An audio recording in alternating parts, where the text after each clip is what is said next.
Welcome to Choice Classic Radio, where we bring to you the greatest old-time radio shows.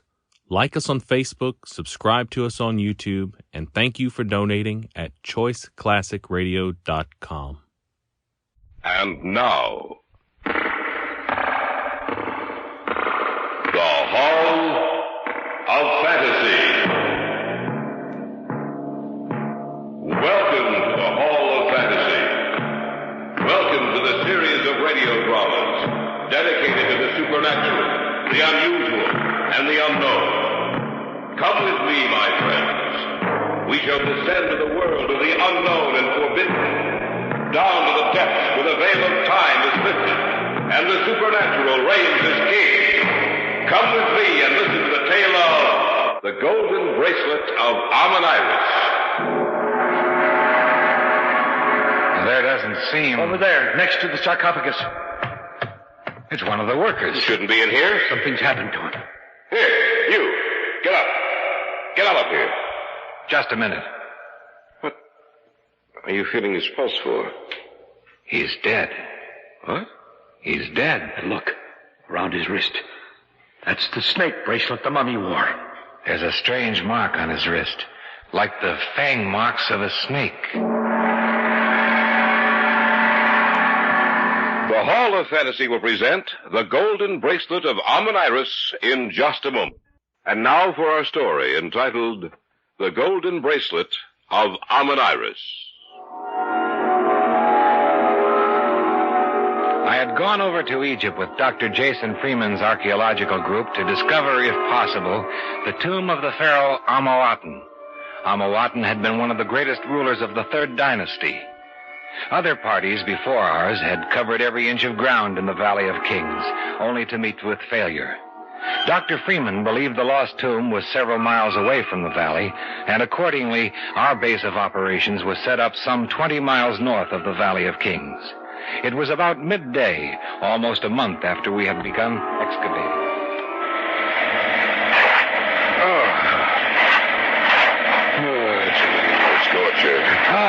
What I wouldn't give to be in a nice, air-conditioned room in Cairo. I should imagine you'd be enjoying every minute of this, Charles. Well, I can enjoy it and still be uncomfortable, Dr. Freeman. Yes, I suppose so.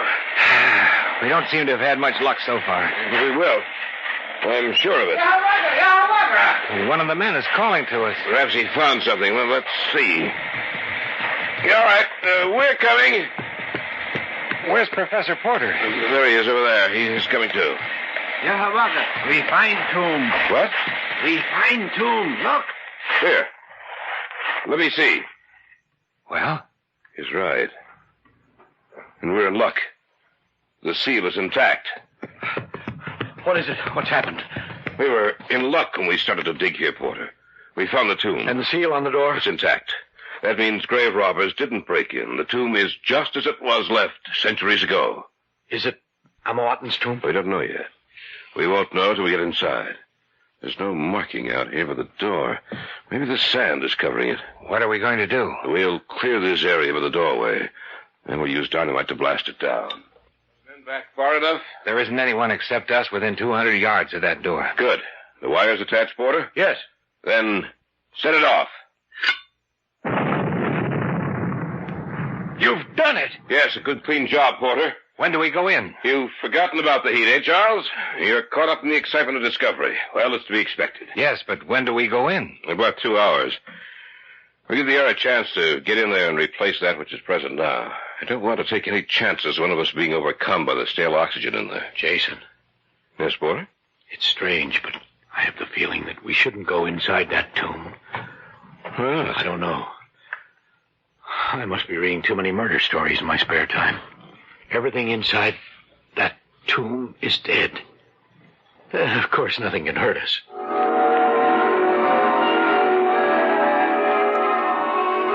Are you ready? Yes. You've told the men to stay back at the camp. Yes? All right, then. Let's go.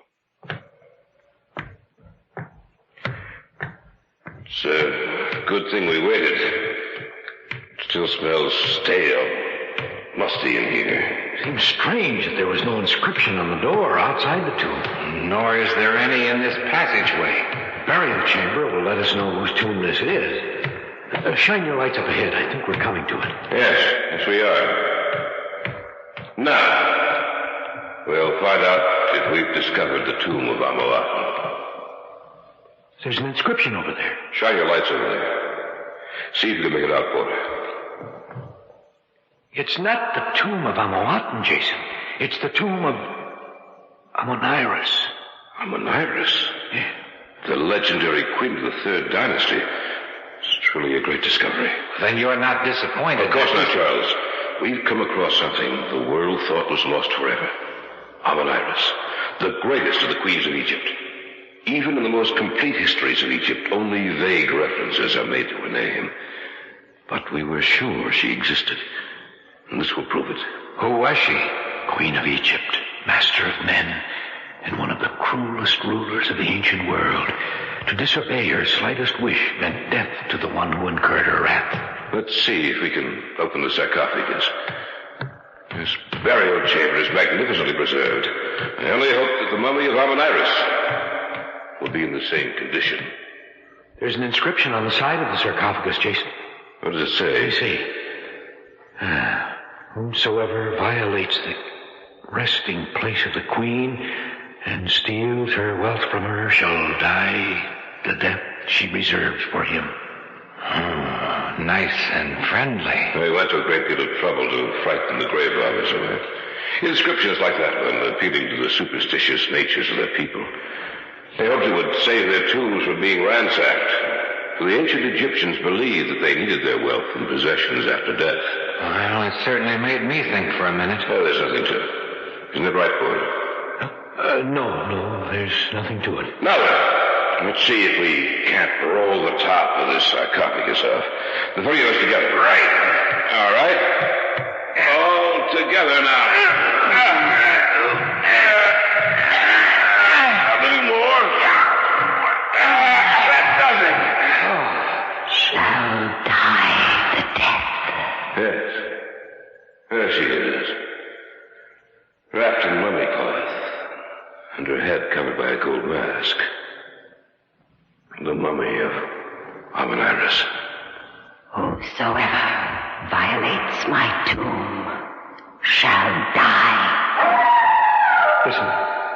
What's the matter, Porter? Didn't you hear it? Hear what? The voice. Oh, you're imagining things, Porter. No, I'm not. I heard something, I tell you. A woman's voice saying, whomsoever violates my tomb shall die.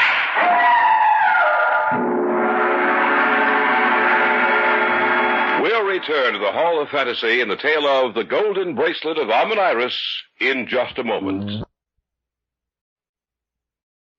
Back now to the Hall of Fantasy in the tale of the Golden Bracelet of Amoniris. Both Freeman and I stared at Dr. Porter in amazement. He had backed away from the sarcophagus and stood staring down at the still figure of Amoniris in horror. Then he looked apprehensively around the burial chamber as if searching for someone. What's the matter with you, Porter? I tell you, I heard something. Well, I thought I heard something, too, like an animal howling. And that's all? Yeah, that's all. Well, I heard the animal, too. But I didn't hear any voice, Porter. Maybe you imagined you heard it. It's possible that I imagined it, but it was so real. As if she were standing right beside me. Stop looking around the burial chamber. There's no one else in here. Are you sure? Of course we are. You know, you don't look at all well, Porter. Maybe you'd better go outside and get some air. No, I'll stay here with you. Then forget about what you thought you heard. Sound like a superstitious fool. I'm sorry, but... Forget it. What do you want me to do? We're going to unwrap the mummy. See what jewels and articles of value it has in its person. You've done this before, Porter. I think you should take charge of the job. That's it. That's the last of it. What a remarkable state of preservation she's in. Look, on her left wrist. That's a gold snake bracelet. Yes, I noticed it before. Beautiful workmanship. It looks almost as if it were alive. But it's not. It's getting late. We better go back to camp now. We can catalog the contents of the burial chamber tomorrow. It moved. What moved? The snake bracelet. It moved. Nothing's moved, Porter, except your imagination. You don't stop it. I'm going to recommend that you be sent back to the States. I'm sorry, Jason. I don't know what's the matter with me. I thought it moved. You're not a superstitious man, Porter. Well, that's one of the reasons I wanted you with me in this expedition. But you're sounding like a frightened fool. I'll forget this nonsense once and for all. We'll go back to camp, eat, and then get a good night's sleep. I'm sure that's all you'll need to make you forget about your strange notions.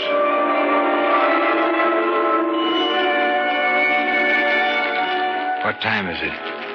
Almost 10:30. We'd better turn in if we're going to get that good night's sleep you were talking about. I don't feel like sleeping. Oh, you will once you lie down. You'd better go to your tent, Porter. Yes, I suppose you're right. Well, good night. I'm worried about him, Charles. Oh, he's just tired, Jason. He'll be all right in the morning. Oh, I hope so. All this nonsense about a voice and then saying you saw the snake bracelet move. You know, you'd think something was happening to his mind. That jackal out there. I hope it finds something to eat and stops howling. Ever since we made camp here, at night it's been out there, as if it were waiting for something. You get used to it after a while. I heard that cry while we were in the tomb today. I heard something myself. But it could have been the wind rushing through the passageways. You sound as if you're afraid. Oh, I don't think I am. That's what the ravings of an upset mind can do. If Porter isn't better in the morning, I will send him back. Well, you know, while we were in there today, I could almost believe that he had heard something. Now, don't tell me you're starting to believe it. What was that? I don't know. It sounded like a scream. That's what I think it was. I heard a scream. Yes. So did we. It came from the tomb. Are you sure? Yes. My tent is at least 100 yards closer to the tomb than you are. I heard it quite clearly. Maybe we better take a look, eh? Get your flashlights. One of the workers might have gone in there and hurt himself. Let's see what's happened.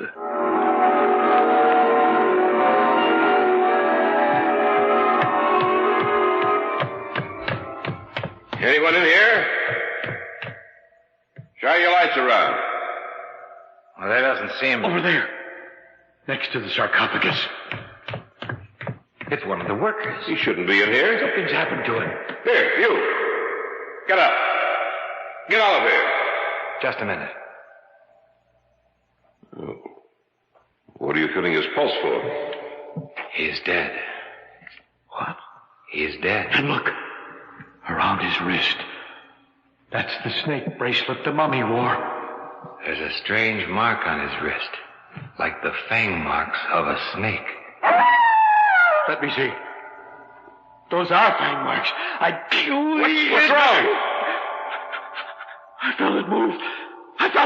What move? The snake bracelet. You're insane. No, Jason. It did slip down his wrist a little. And now, it's on the floor. Well, there's nothing to be afraid of, Porter. It's just a gold bracelet. An inanimate object that can harm no one.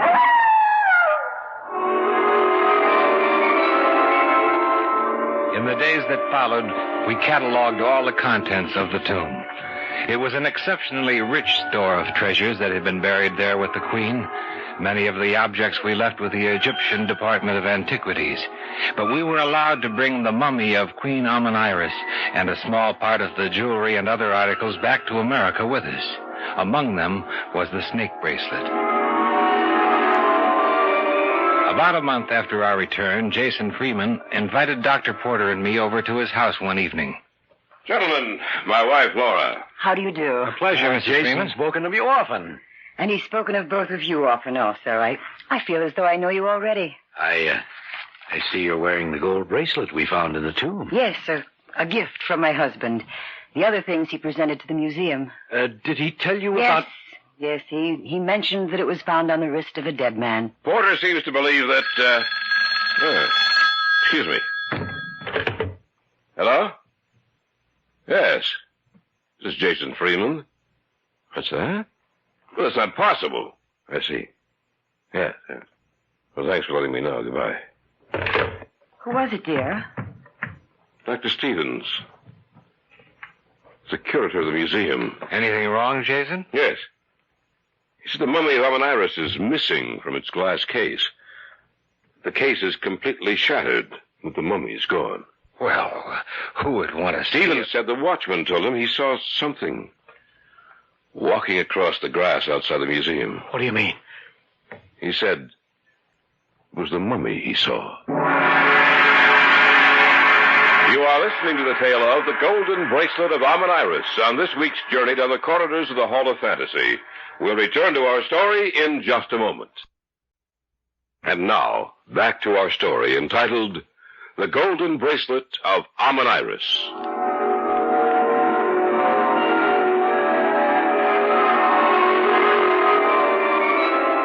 Jason Freeman had just received a telephone call from Stevens, the curator of the museum. From him, he learned that the glass case in which the mummy of Amoniris had been placed had been destroyed, and the mummy was gone. Are you serious, Jason? Quite serious, my dear. Stevens said the night watchman had seen the mummy walking. That's absurd. No, not necessarily. Since I've been back, I've tried to learn everything I could about Amoniris. The bracelet you're wearing, Mrs. Freeman, has a definite connection with her. What are you talking about, Porter? Well, look, Amoniris had that snake bracelet especially made for her. Once she came into possession of it, she built her whole life around it. She believed that if the bracelet was taken from her, it would result in her death. And so she guarded it jealously. But one night, as she lay sleeping, it was stolen from her wrist. And? She awoke to find it gone. She learned that one of the high priests had it in his possession. And so she went to him and demanded it. She went alone. When she walked into the trap the priests had laid, they killed her. I know that story too, Porter. That's only one of the legends that surround Amoniris. That's right, Jason, only one. But I'm not through telling you about her yet. Oh, why don't you forget about her, Professor? Because it may mean our deaths if I do. I think your mind's going back on you, Porter. I don't care what you think. I'm trying to help you, and I think you should listen. And I think that you... Oh, no, Jason, let him talk. According to the legend surrounding her, it is said that if the bracelet is removed from her wrist, Amoniris will wake from her long sleep to recover the bracelet. And with her, she will bring death. I know that story too, Andrew. It's all Tommy, right? I don't think it is, Jason. I think it's true. Then I think you're as stupid as the story you're telling. Jason. I'm sorry, my dear. The mummy is gone, Jason. Well, someone could have taken it. Not according to the night watchman. And he could have been drinking. He saw something, Jason. Something out on the lawn in front of the museum. I'm going to take this thing off. What's the matter with you? All of you. This is the 20th century, not the Dark Ages. How far is the museum from here? About half a mile. And it shouldn't be too long. What do you mean? The mummy should be here soon. Listen. Dog. Only a dog. I'm not so sure. It could be the cry of a jackal. Oh. I refuse to stay in here and listen to such stupid nonsense. I'm going out for a walk. Jason, don't go out there. I'm not going to stay here and listen to a lot of foolishness. Jason! Let him go. Oh, I'm sorry that I made your husband angry, Mrs. Freeman. It's just that I believe that we never should have entered the tomb of Amoniris. Andrew. Yes? Mrs. Freeman set the snake bracelet down on the coffee table. Now, no one has touched it since. Do you see what I see? It's moved. Oh, that's no dog out there. What are we going to do? I think that we should... That's Jason. We better see what happened. He shouldn't have gone out there. Let me in. Open the door, Porter. It's out there. What's out there? The mummy. I saw it. Then the story is true. I owe you an apology, Porter. I'm sorry. What are we going to do? It must be destroyed. But how? That thing from the past is 5,000 years old and still lives. It's getting closer to us. We have to think of something. It's trying to break down the door. Get back. Do you have a gun in the house? No. Any other weapon? Nothing at all. Besides, what good would bullets do against it? That door won't hold up much longer. We have to think of something. Fire. What's that? The way to destroy it. Fire. Jason, do you have any kerosene, any turpentine, anything flammable around the house? Not that I know of. Oh, I have some cleaning fluid in the kitchen. Get it, and some old rags that we can soak with it. I'll be right back. Now look, when it breaks in, it'll probably head first for the bracelet, and then for us. Yes. Now, we'll soak the rags in the cleaning fluid, and when it gets close enough to us, we'll light them and throw them at the mummy. It's been kept dry through all these centuries. It should burn like a torch. The next time, the door will break in. We must be absolutely certain that the burning rags fall on the mummy. What about the house? What do you want to save? Your house or your life? Here it is. Good. Now, pour the cleaning fluid over these rags. Here, I'll do it. Make sure the rags are completely soaked with the fluid. Don't worry, I will. Oh! It's there, standing in the doorway. Seize the bracelet. Remember, when it picks up the bracelet, we throw the burning rags at it. That's all the cleaning fluid. It's got the bracelet. All right, light the rags. Right. All right, hurry! It's starting for us. All right, throw the rags. That's it. It's starting to burn. But it hasn't stopped. Back away! Back away!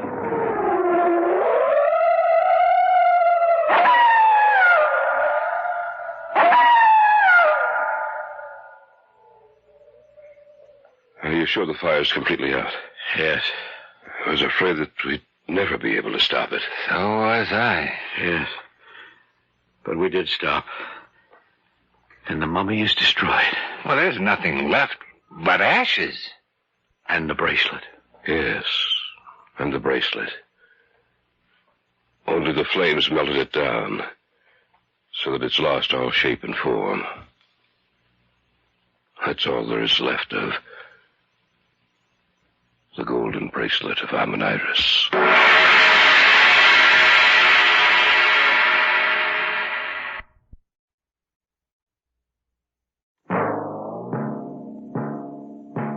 So runs tonight's tale of the unusual, the terrifying, the unknown. Join us again when next we journey down the corridors of the Hall of Fantasy to hear another strange tale of the supernatural. All characters and events portrayed in these programs are fictional, and any similarity to actual events or persons, living or dead, is purely coincidental.